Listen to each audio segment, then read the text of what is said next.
Desafortunadamente tengo que tocar un tema que todos ustedes han oído, que es el tema relacionado con esto que ha sucedido con el padre Alberto.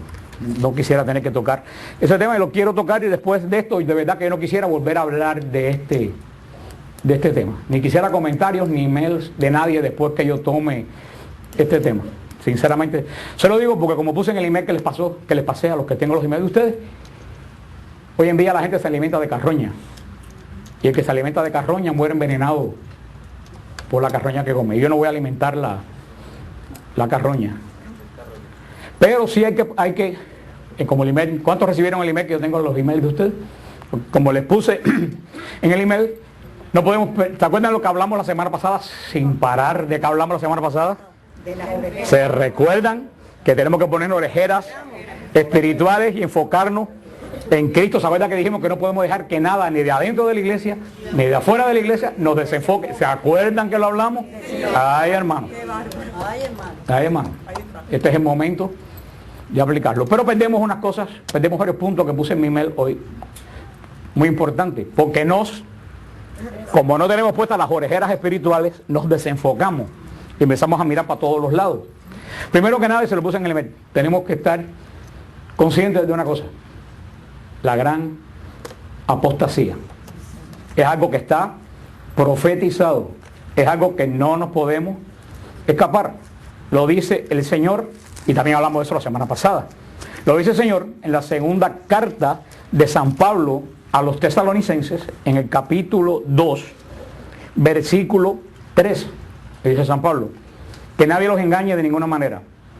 Primero tiene que venir la apostasía y manifestarse el hombre impío, el hijo de la perdición, el adversario que se eleva sobre todo lo que lleva el nombre de Dios o es objeto de culto, hasta el extremo de sentarse en el mismo santuario de Dios y proclamar que el mismo es Dios. San Pablo dice, antes del final de los tiempos, ¿qué tiene que ocurrir? Apostasía. Eso, hermanos, tiene que pasar. Está profetizado, está escrito. De eso no nos podemos escapar. Ahora, si ustedes van al diccionario, Wikipedia, que fue el que yo busqué, apostasía, dice que la apostasía es el abandono de la verdadera fe o el abandono de un religioso de los votos comprometidos con la iglesia. Eso es apostasía. Dice San Pablo, y dice San Juan también desde el principio, siempre en la iglesia ha habido apostasía. Dice, estaban entre nosotros, pero no eran de los nuestros. Siempre en la iglesia hay apostasía. Pero dice San Pablo que al final de los tiempos va a haber no cualquiera apostasía. ¿Qué es lo que va a haber? La gran apostasía, que es el abandono de la verdadera fe. Sí va a haber una gran apostasía. ¿Dónde va a ser la apostasía? ¿Va a ser en los testigos de Jehová? No, ellos están en apostasía. Ahí no sería apostasía. La apostasía va a ser dentro de la iglesia católica, apostólica y romana. Es algo que está escrito que viene. Y todavía no hemos visto nada. Cosas peores vamos a ver. Tan peores que dice el Señor en San Mateo 24, capítulo 10. Entonces les entregarán a la tortura y les matarán. Y serán odiados de todas las naciones por causa de mi nombre. Muchos se escandalizarán entonces y se traicionarán y se odiarán mutuamente. Surgirán falsos profetas que engañarán a muchos. Y al crecer cada vez la iniquidad, la caridad de muchos se enfriará.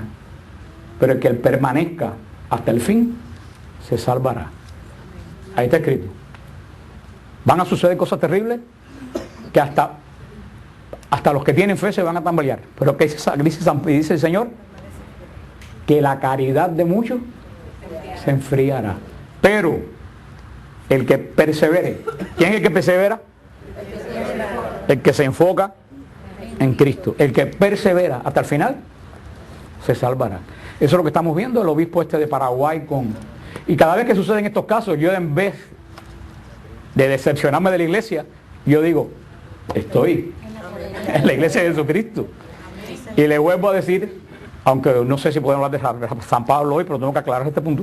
Es un cuento que ustedes han oído montones de veces, porque yo estoy como mi abuela que repito los cuentos, pero como hay gente nueva los van a tener que oír, los antiguos. Era vez que este señor de Cristo Rompe las Cadenas estaba vociferando en el radio, diciendo: la Iglesia Católica, la gran prostituta, la ramera de Babilonia, salgan de ella, la Iglesia, que esto, que lo otro, pues la Iglesia Católica, mi iglesia está llena de ex católicos. Y cuando eso, Dios les contaba que ni siquiera había celular. Eso fue, mira tú, cuando fue en el año de la Coácara. Porque yo me acuerdo que no había celular, porque yo me bajé en el Chevron que está en Flagler y la 57. Y cuando eso todavía el teléfono costaba 25 centavos. Eché una cora, era la 1 de la tarde, llamé al programa y pude entrar, porque no había mucha gente a la 1 de la tarde. Y salió el pastor, le dije: pastor, tengo una duda. Y me dijo: dígame, varón, ¿qué duda tiene usted? Y sí, porque ellos hablan así. Y yo le dije: mire, yo tengo una duda. Usted está diciendo que la iglesia católica se está yendo la gente. Y me dijo: sí, se están yendo miles, mi iglesia está llena de ex católicos. Lo dicen los periódicos. Me dice: usted me dice que la iglesia católica se está vaciando y que la suya se está llenando. Sí, hermano, sí. ¿Y cuál es su duda? No, y yo quiero otra pregunta. Usted dice que estamos al final de los tiempos. Y él me dijo: tan seguro estoy que en cualquier momento viene Jesús y yo me voy con el micrófono en la mano para el cielo. Entonces le dije: quiero puntualizar, estamos al final de los tiempos y la iglesia católica se está vaciando y la suya se está llenando. Entonces ella empezó a perder un poco la paciencia. Digo: bueno, pero ¿cuál es tu pregunta? Digo: mi confusión es que si usted dice que estamos al final de los tiempos, y San Pablo dice que antes del final de los tiempos va a haber una gran apostasía y la iglesia católica se está vaciando y la suya está llena, la suya está llena de apóstatas y no es la de Cristo. Por supuesto dijo que lo había llamado un emisario del demonio, me colgó. Pero si estamos al final de los tiempos y el Señor dice que al final de los tiempos va a haber una gran, y que la gente se va a ir de la verdadera fe, y su iglesia está llena y la de nosotros vaciándose, no hay que. Por eso, hermanos, no podemos enfocarnos. Cosas peores van a venir. No solo en la iglesia, en el mundo, la familia, lo estamos viendo ya. Yo le dije la semana pasada una razón porque yo pensaba los dos estorbos que tenía el anticristo para manifestarse. Eso lo dije, hablamos la semana pasada de eso. Pero tenemos primero, tienen claro eso de la apostasía. Pero eso a mí no me asombra nada de lo que pase en la iglesia, porque cosas, vuelvo a repetir, y parece que estoy repitiendo, pero creo que se lo graben, cosas peores. Y ese es el señal de que estamos en el lugar correcto. Ahora, mucha gente no católica ha cogido este problema de Padre Alberto para decir que la culpa de todo lo tiene ¿quién? El celibato. Entonces hay que quitar el celibato. Yo pertenezco a la Iglesia Católica Oriental, a la Iglesia Católica Apostólica y Romana, pero de rito bizantino, de rito melquita. El celibato es una disciplina de la Iglesia Latina, no de la Iglesia de América Latina, de la Iglesia de Occidente. La Iglesia del Oriente Católica, Apostólica y Romana no tiene celibato. Los sacerdotes católicos, apostólicos y romanos de la Iglesia bizantina, antes de ordenarse, eligen casarse o permanecer célibe. La inmensa mayoría escoge permanecer célibe. Son católicos, apostólicos y romanos. Otros escogen casarse, como los diáconos. Si la esposa se muere, no se pueden volver a casar. Y los obispos solamente se escogen del clero célibe, nunca del clero casado. Quiero decirle que casi todos los obispos bizantinos lo que prefieren en su diócesis son sacerdotes célibes. Casi ningún obispo quiere sacerdotes casados, por X razones que no vamos a entrar en el punto. Lo cual quiero decir que el celibato es una disciplina, no es un dogma. Mañana la iglesia lo puede quitar. Ahora yo pongo las palabras de Pablo: todo me es permitido, mas no todo me conviene. Ahora viene la segunda pregunta: ¿conviene quitar el celibato? Algunas personas dicen: sí conviene para que se acaben estos escándalos. Para mí eso es absurdo. Voy a poner un ejemplo. ¿La infidelidad matrimonial es un pecado? ¿Sí o no? ¿No? Entonces, ¿ustedes creen que si quitamos la fidelidad de la pareja se acaban los adulterios? ¿Ustedes creen que esa es la solución? ¿A qué se varía? Al contrario. ¿Ustedes creen que si declaramos que cada cual se puede coger la propiedad de cualquiera, el robo se acaba? No. Luego entonces quitar el celibato no es la solución. No es, vamos a ver después cuál es la solución, se los voy a decir cuál es la solución. La iglesia escogió de Occidente, escogió el celibato siguiendo unas palabras de Jesús que nadie las conoce, que están en San Mateo 19. En San Mateo 19, versículo 10, dice, hablando Jesús del divorcio, dice los discípulos, le dicen los discípulos: Si tal es la condición del hombre respecto de su mujer, no conviene casarse. Pero Jesús le dijo, no todos entienden este lenguaje, sino aquellos a quienes se les ha concedido. Porque hay eunucos son hombres castrados, hay eunucos que nacieron así del seno de su madre. Hay eunucos que fueron castrados por los hombres. Pero hay hombres que van a dejar de casarse por el reino de los cielos. Quien puede entender, que entienda. Evidentemente no todo el mundo puede entender esto. Dice el Señor, van a haber hombres que por el reino de Dios van a descartar. Y fíjate la palabra final, el que quiere, el que puede entender, que entienda. La Iglesia Latina escogió el celibato. Yo nunca entendí mejor el celibato que una vez que yo estaba en Roma en una audiencia papal y Juan Pablo II explicó el celibato. Y Juan Pablo II dijo que el celibato no es algo que se impone, es algo que se escoge. A nadie que va al seminario le dicen, cuando tú termines te puedes casar. Desde que yo tengo 2 años de edad, yo sé 2 cosas. La iglesia no da divorcio y los curas no se casan. El que va al seminario sabe que tiene una ley. Como en mi trabajo dicen, para trabajar aquí hay que saber inglés. Si yo no sé inglés, yo no puedo pretender que me busque otro trabajo donde no necesite el inglés. Ese es un requisito de la iglesia. La vocación, decía Juan Pablo II, no es un yo escojo porque me gusta, es yo voy porque me llaman. El Señor llama, y a los que el Señor llama, el Señor los capacita con el don del Espíritu Santo para poder vivir ese celibato.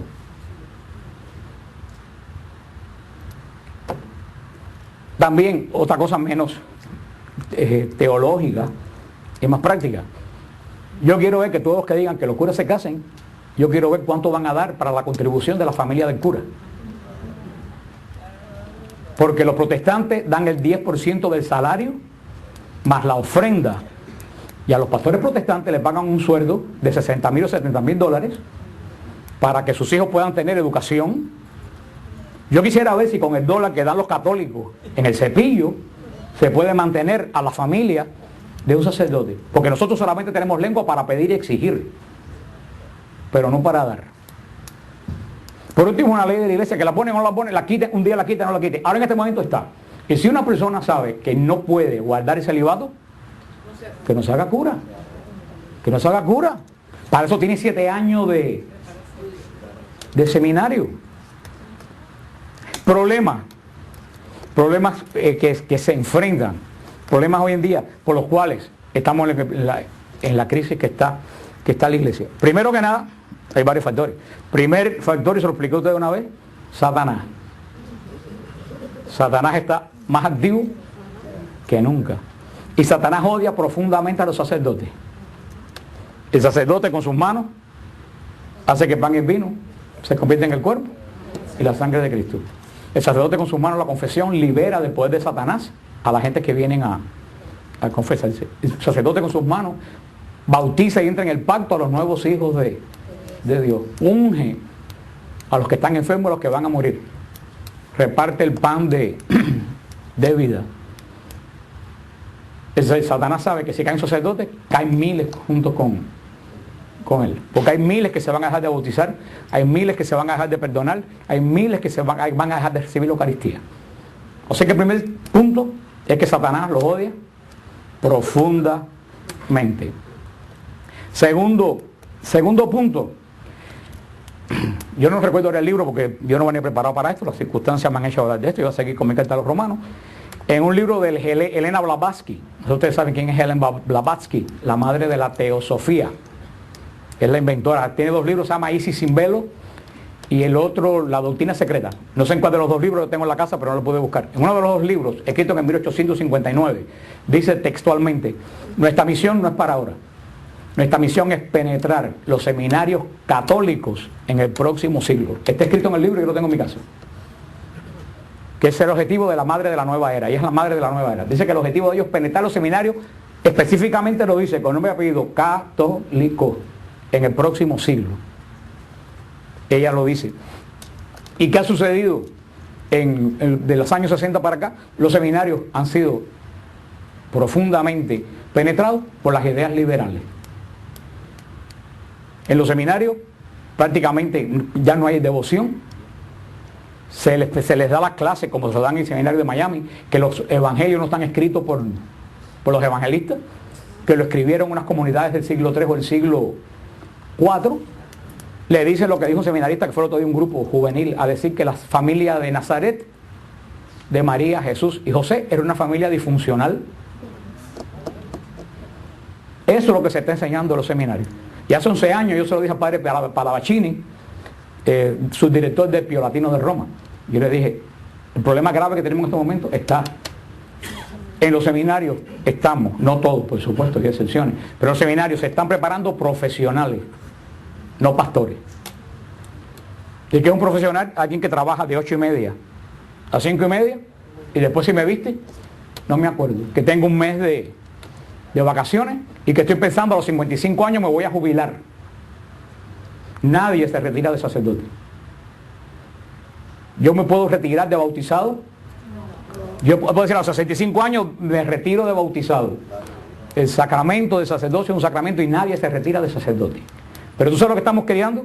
Estamos creando profesionales, muy buenos profesionales, pero no estamos creando pastores. Sin base espiritual. Muchos que salen del seminario no saben echar un demonio.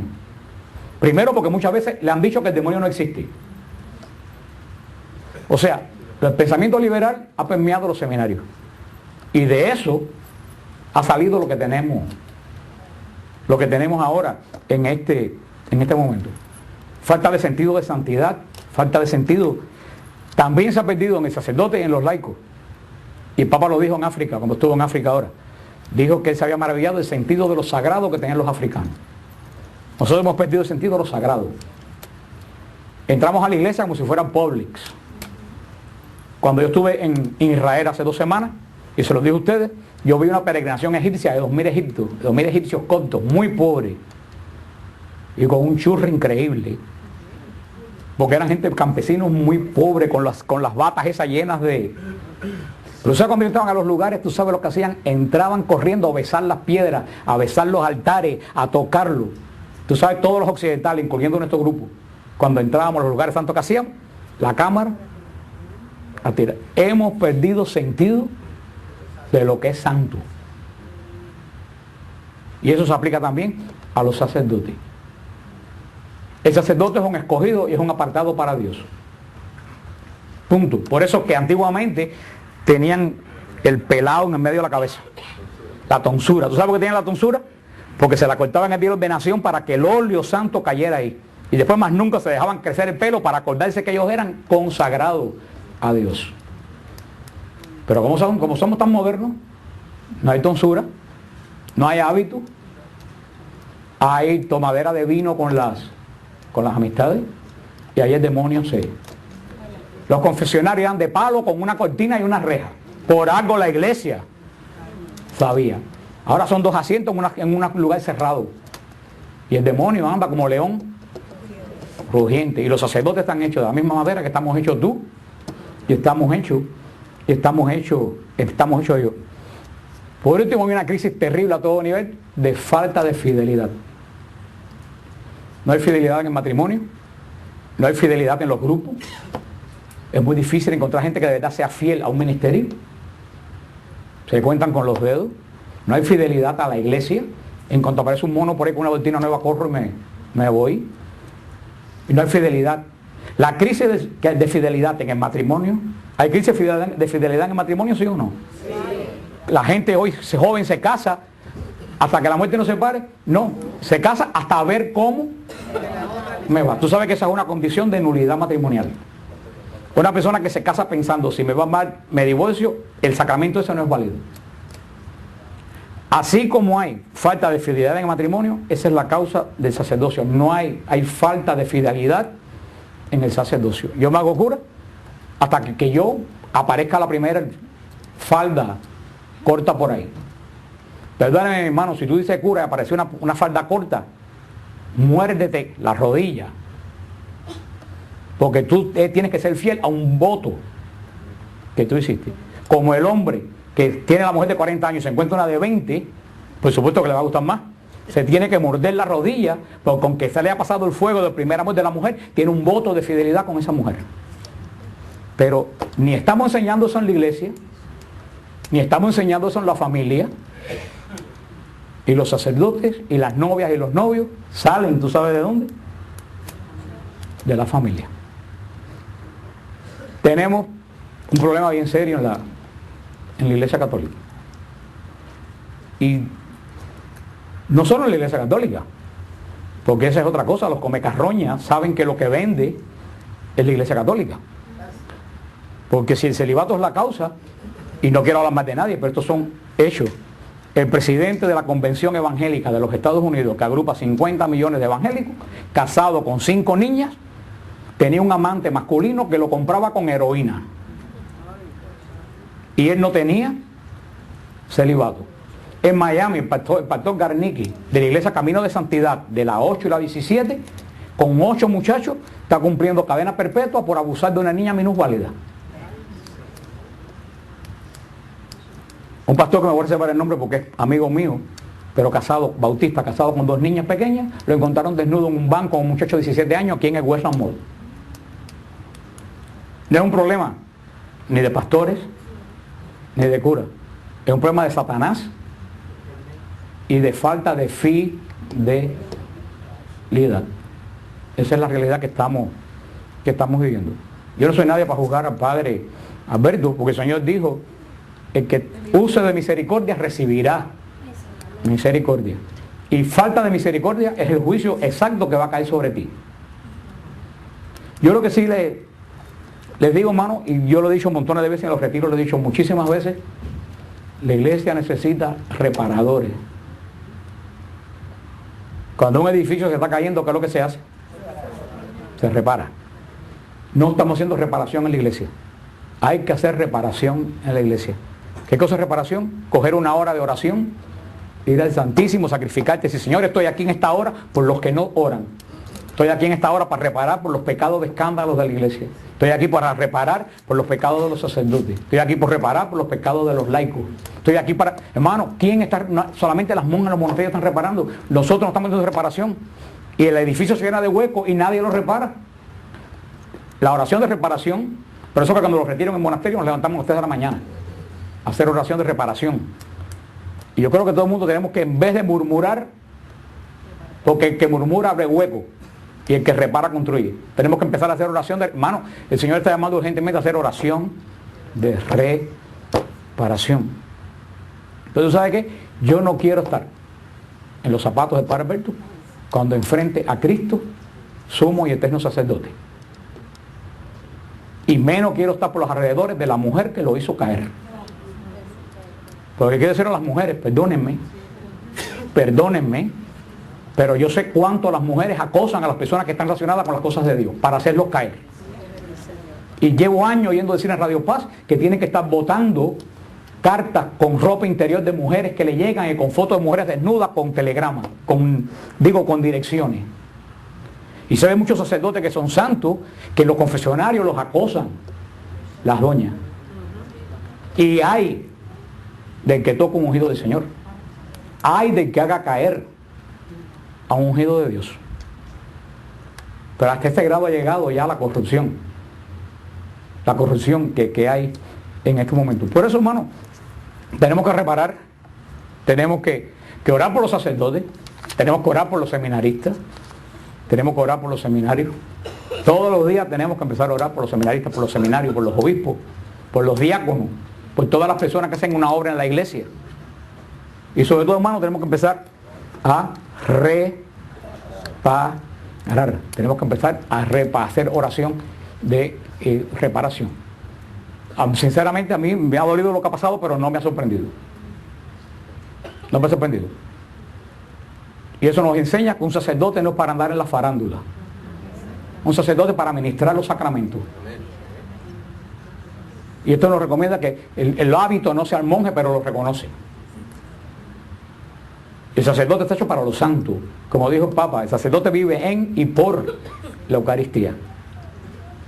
Que los laicos se ocupen de la televisión, que los laicos se ocupen de otras cosas, de la dirección económica de las iglesias, pero los sacerdotes que se dediquen a pastorear al pueblo de Dios, que se están pidiendo las ovejas, y los pastores están dejando que se las roben. Y dice el profeta Ezequiel Hay de los pastores que engordan porque se comen a las ovejas. El día del juicio le voy a contar hasta el último pelo de la oveja que se perdió. Palabras terribles del Señor. Así que verdaderamente yo les digo, hermano, no seguir hablando de esto porque seguimos comiendo carroña. Orar y a quien le venga con el cuentecito o le dan esta explicación teológica que les he dado, o le dice a lo que le dije yo a alguna gente en el gimnasio que vinieron a decirme, ¿viste el parámetro? Digo, sí chicos, progresamos, lo hizo con una mujer. Se acabó. No me dijeron más nada porque después de eso no me pueden decir nada más. No dar el seguir moviendo la misma basura. De verdad, y se lo digo con honestidad, ojalá que de este grupo salgan reparadores. Necesitamos, y lo vuelvo a repetir, almas que reparen la iglesia. ¿Se acuerdan lo que le dijo el Señor a San Francisco en una época más o menos como esta? Repara mi iglesia.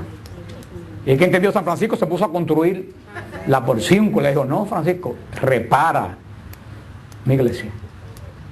Y eso es lo que el Señor está diciendo en este momento a nosotros, repara mi iglesia. Y la reparación no es con construcción, la reparación es con oración.